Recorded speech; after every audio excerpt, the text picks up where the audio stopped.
Well, I'm back, my dudes, and it's come to my attention that I've missed some leaks. There are more leaks that happened that I've missed. I just can't catch a break, can I?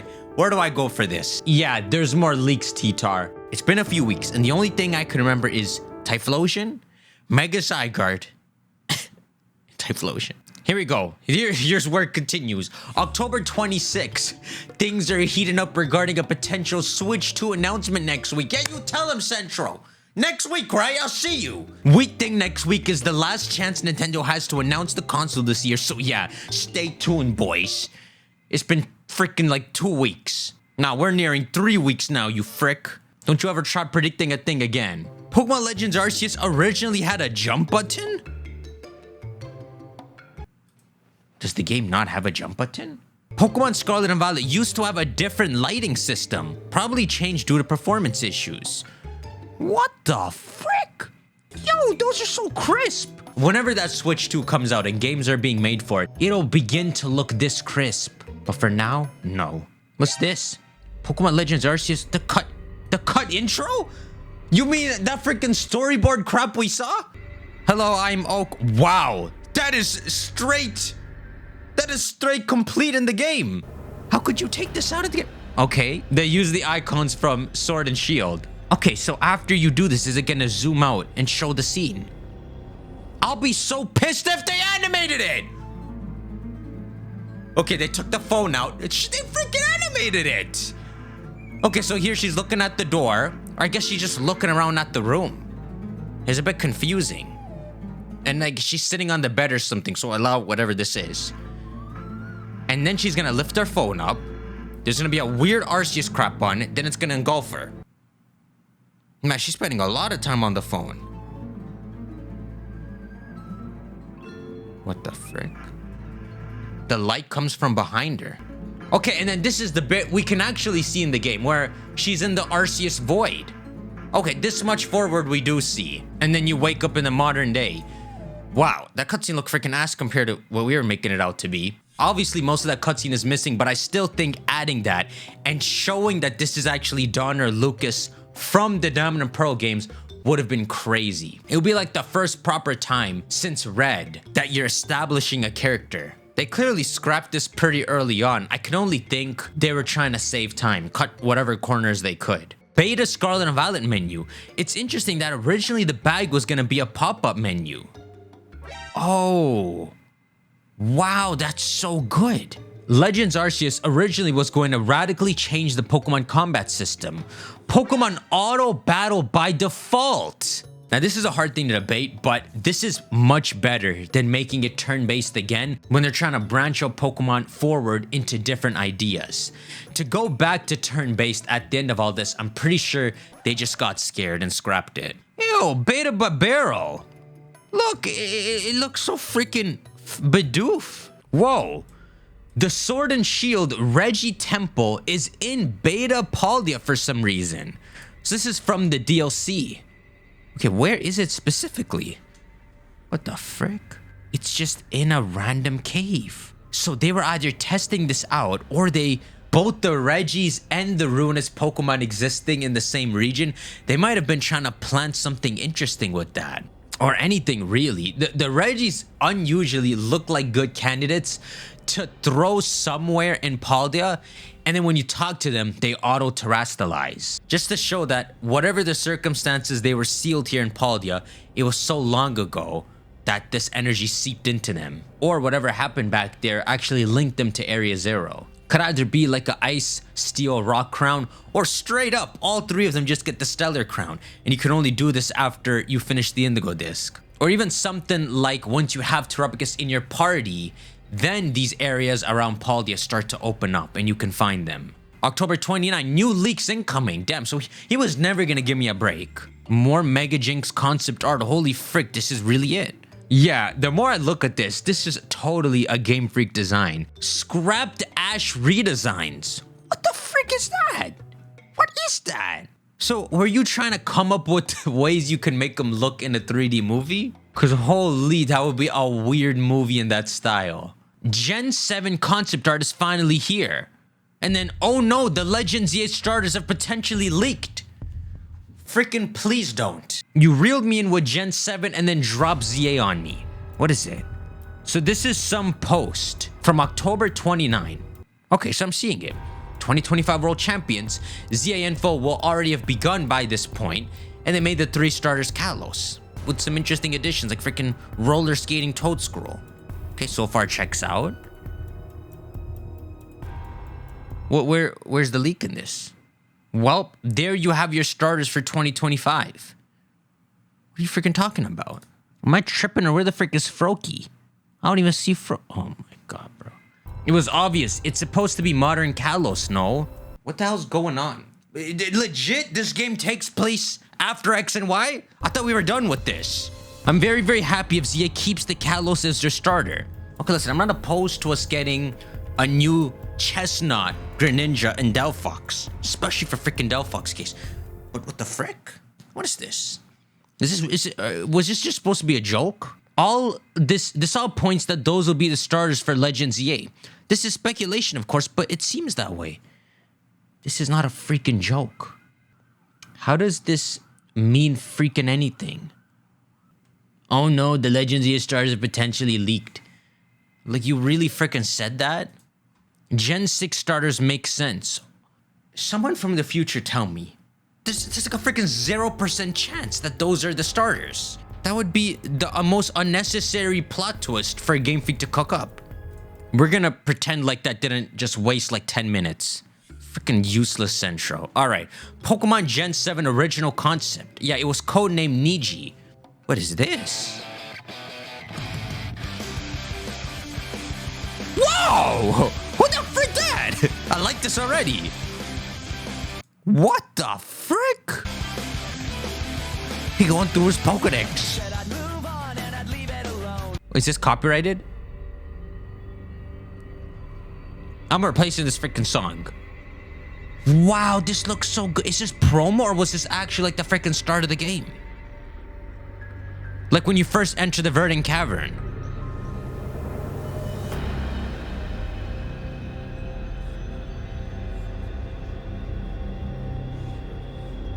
It kind of looks like a straight improvement off X and Y, rather than the same thing as X and Y. I guess that's the totem Pokemon? Maybe this is the stuff they had planned originally. He freaking runs out of the cave. Is this freaking Pokemon Masters? No, that's Hau'oli. Hau'oli City. Over the rainbow, share the world. What the frick is this? What's this? What's this? That's actually a really cool idea for an intro. So all you'd have to do is make it so that's not actually the player character. You would pretty much do something where Sun and Moon starts off showing Lily running with Nebby, as well as this character trying to do a totem battle and then running out to Hau'oli City. If you pretend this character is like Gladion, for example, it's a cool start to show where Lily is in the region, then Gladion, and then you start your journey. But with that being said, I don't know what this is. Huge new leak regarding Pokemon 30th anniversary. Pokemon is planning a physical event alongside Worlds 2026. Cool, bro. It's something called Project Mistral Art. An event that brings together all things Pokemon, celebrating the 30th anniversary of Pokemon and the recent rise of the Pokemon World Championships. It's a post that literally means nothing, and look what Central writes. Welp, we're getting 2026 leaks. You couldn't just shut up when I left, huh?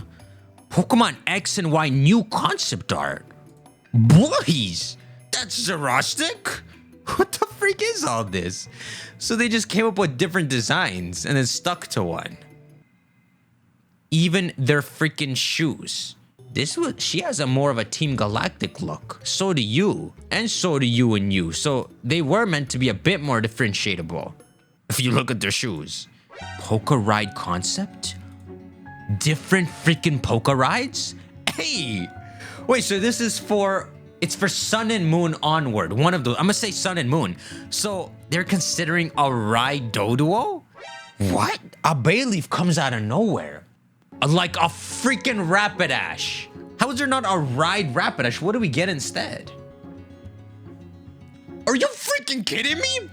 A motorbike Weezing. Like he just levitates around. there's freaking more.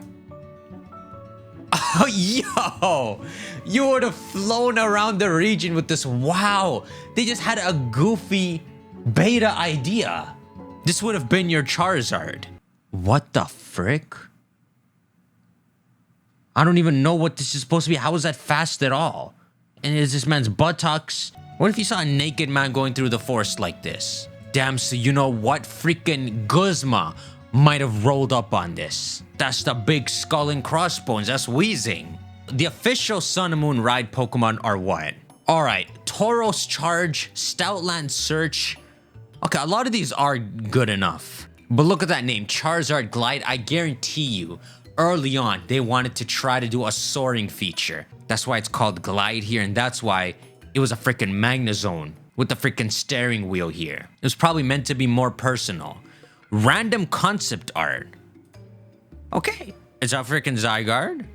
It's a Zaru. Oh, so this is also for the anime as well. So, okay, so those could just be ride Pokemon concepts for the anime. They look a lot like that in the anime. Like, look at this crap. There's even a woman riding a Magnezone that looks a lot like that. What the frick? A big dump of 40 gigs of Gamefreak documents have leaked. Again? How is this crap happening? This is where this is all coming from. Beta Unova Gym Leaders. Oh, why are you saying oh? Oh frick, Alyssa's back. Let's see them. Who are these? Oh my god, they all look their freaking age. Yo. So there's the 3 kids. There's Iris. She looks adorable. What the frick? There's Drayden. I don't know who that woman is. I guess that's Lenora. There's sexy pilot Skyla. Clay is so short. Burr. I guess she's like stunning. Okay, well, why did Central ride? Oh, they all look normal, including whatever Elsa wants to be. I don't even know. Like, holy frick, somehow she has even less clothes on. Well, I'm not gonna say it. I'm gonna say she's a mom here. It just feels so freaking weird. Like, if she's 15 and these dudes 14, how does that make sense? She's a freaking monster. So I'm gonna say right here, she's like freaking 25 up to like 43. She's Middle Eastern, she's Hispanic. You could see it better as like a full colorful group of gym leaders. We were robbed, and it's just him pretty much looking the same. What did I tell you about saying this phrase? They cooked with how they improved Skyla from her beta form. Well, honestly, she's good here. I guess they made her hair look like freaking airplane wings. But her head is not really an airplane. Unless it was gonna freaking flap. But holy frick, is she buff or something? I'm scared. I don't hate this design. This is like equal to the Skyla we got. Alright, just ignore his O and keep going. Pokemon Sun and Moon prototype. Holy frick. Yo, this is wild. This is depressing. They were here at one point. What the hell is this? Baby Vulpix! What? In Gen 4, Vulpix was gonna get a pre! Mime Jr., Munchlax, little Vulpix. That is the most incredible pre-evolution I've ever seen. Apparently we're in Gen 7 leak territory though. So if this is not Gen 4 and it is Gen 7, what they might have been trying to do was use this as a Vulpix that would evolve into 2 different forms. So they would use this to explain how a Alolan Vulpix comes to be, where that white bit of its tail is tapped into further and it becomes a snow ice Vulpix. Because it actually says early on in Vulpix Pokedex entries that when it's born, it starts off with like 1 white tail. Like here we go in Pokemon Gold. As it develops, its single white tail gains color and splits into 6. All in all, that is a sick design, but it's okay. I'd much rather see Ninetales evolve one day. What? After 8 years, we can finally see what's under Mimikyu's disguise? The frick says it here? Oh my frick. It's right there. You know, I suppose if anything, if you want to make a pre-evolution, make it for Mimikyu and show what that is under, and then show it branching out into different paths other than Mimikyu. That's the one pre-evolution I'll give you. What's this? Official? That's what I like to see. Official Pokemon timeline. Every game takes place after the last. Holy frick, I can actually see this. So Gen 1 is linked with Gen 3. Okay, This is right. This is what we thought. Gen 1 and Gen 3 happened at the exact same time. Then 3 years later, okay, Gold, Silver, Crystal, Heart Gold, and Soul Silver happens. These are the Gen 2 games. This says sometime later. Wow. So this is just freaking nothing. It says sometime later, Diamond, Pearl, and Platinum happen. You know what? I actually imagine all of this is somewhat together. So while this is 3 years later, like 3 years and a few months is the Gen 4 game. So generally all of these are together. So Gen 1 and 3 are together, Gen 2 and 4 are together. And then for Black and White, it says 10 years since Diamond and Pearl. That's freaking huge. So Cynthia's 38. This kind of makes sense. I imagine by the time Sun and Moon is reached, it's been 20 years for Red. So he ages 20 years.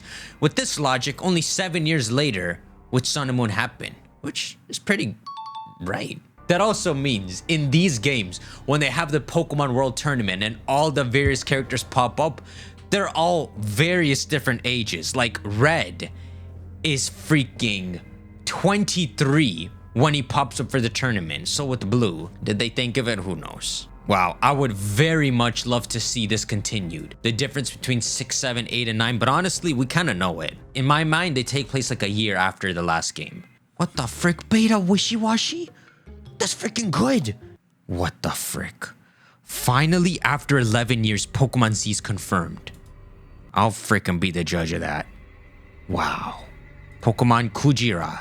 Kujira should be the beta or code name of Pokemon X and Y. So they're saying X and Y, the 770th Pokemon. Probably includes a bunch of Mega Pokemon before that. But it says name and it's blank. So they don't have the name figured out yet.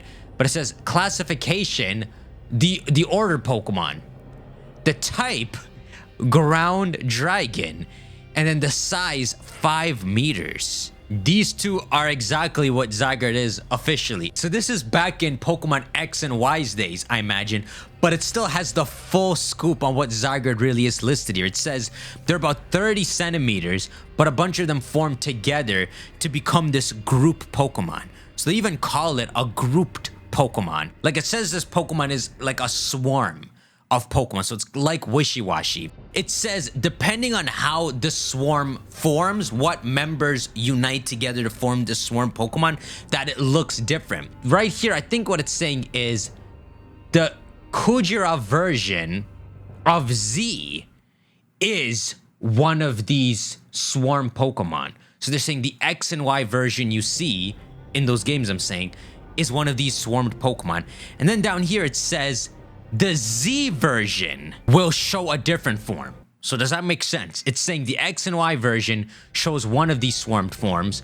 The Z version will show another. It's pretty much saying that. I might be freaking breaking this apart wrong, but then it says a bunch of other cool stuff, like it acts as a protector for the Kalos region, attacks any disturbances to the region, and also says here that it permits the minor like transgressions that animals do. So it's not so absolute. If animals are effing around, it still permits those, but only when a proper danger pops up does it eliminate the threat. And then down here, you see how it says 1,000 years, every 1,000 years? It's saying that it even permits the X and Y legendaries when they do their thing every 1,000 years, so long as it's not directly targeting and affecting Kalos, which is freaking interesting. The Pokemon that brings death and the Pokemon that unnecessarily blooms life. Zygarde is saying, let them be. It shows that there's something to having a life and a death Pokemon that the game never showed to us. But two things here. One, it finally properly groups Zygarde into Xerneas and Yveltal by having this line written here that it's keeping a watch on them.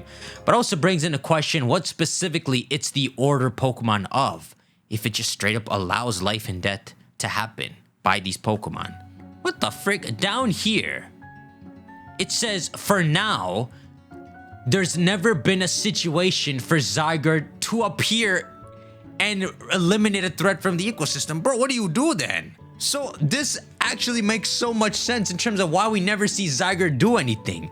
It's never done anything. I had this theory from a few months back about what the origin to Zygarde is, whether it's always existed from the start or if someone like manufactured it around 3,000 years ago, around AZ's time period.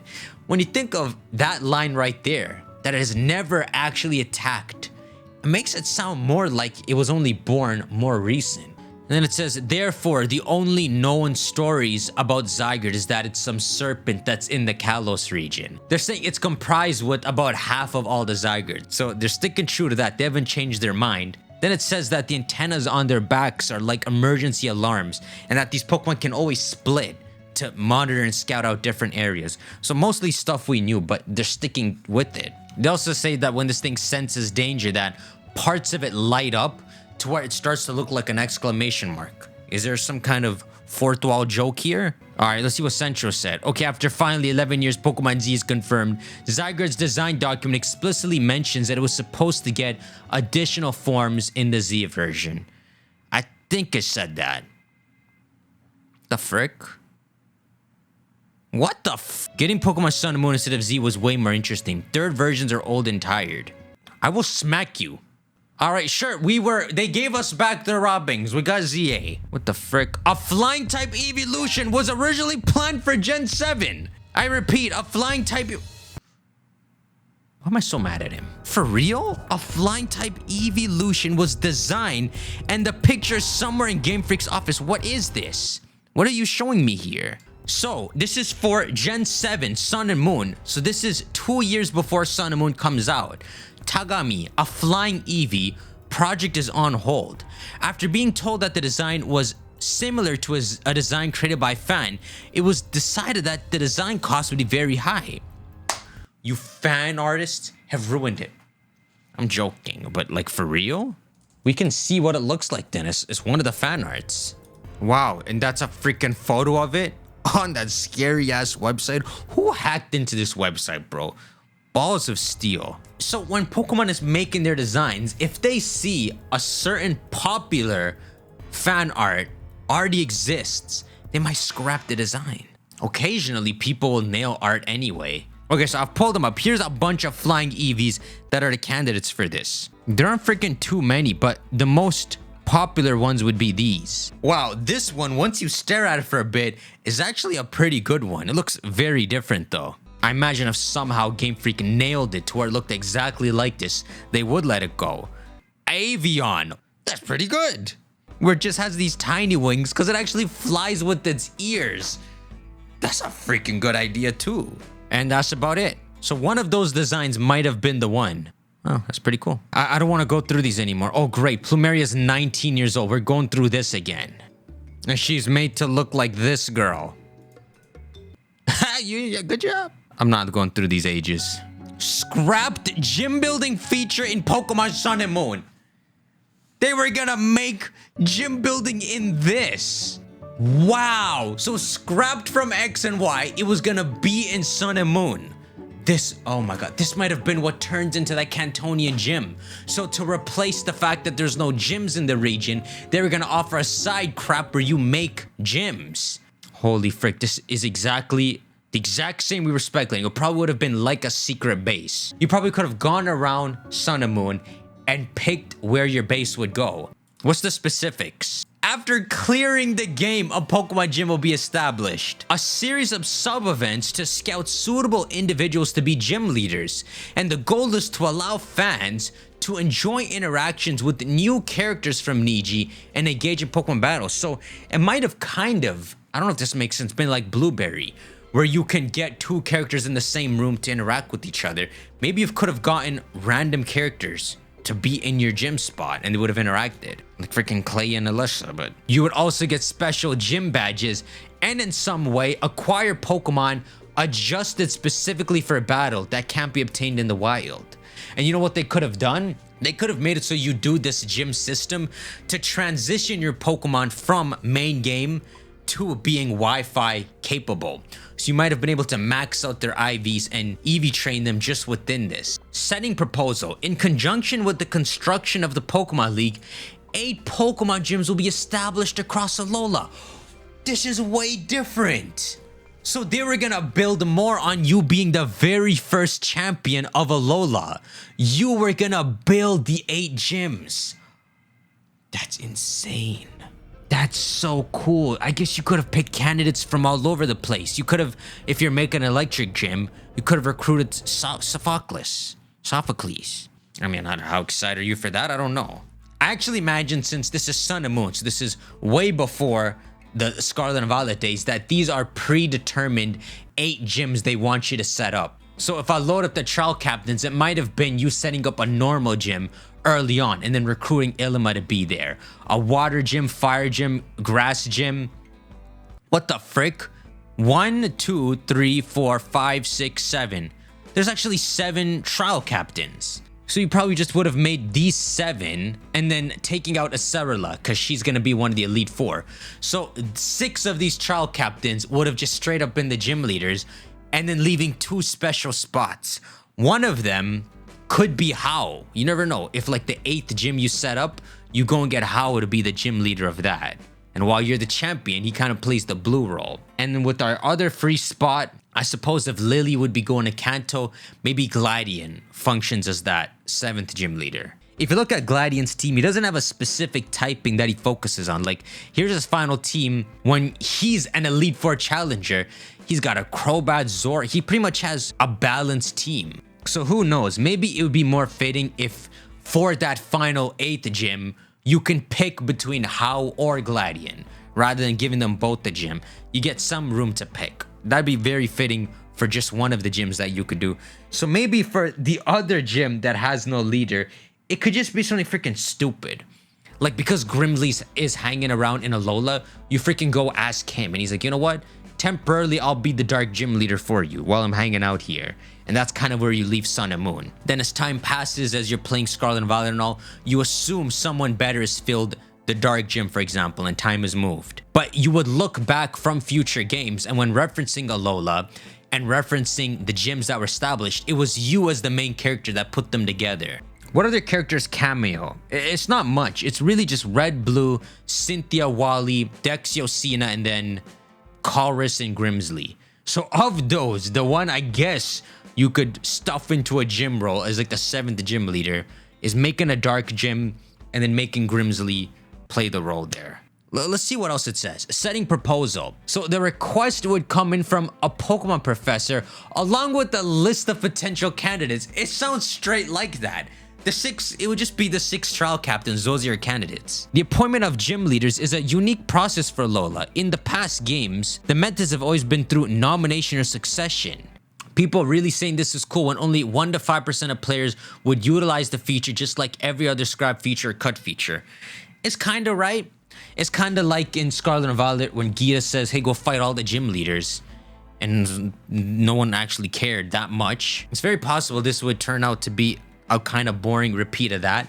But it sounds more post-gamey with how they worded it here. Like, it wasn't just a filler, go fight the 8 gyms to pad for time, but an actual fun post-game with Easter eggs throughout it. The same way they made a bunch of the characters in Blueberry a big deal, linking them to Unova Gym Leaders. The same what happened here. Maybe Mallow would say she looks up to Erica, the former, if time has passed, grass gym of Kanto. Maybe Sophocles mentions he used to travel to Kalos with freaking Molayne and refers to stuff that happened during Pokemon X and Y, like the tall walking man. It's true, it could have turned out to be some boring post-game, but it could have turned out to be really good post-game too. What's this? What? Yo! Pikachu and Raichu were originally planned to have a fire type regional form. That is insane.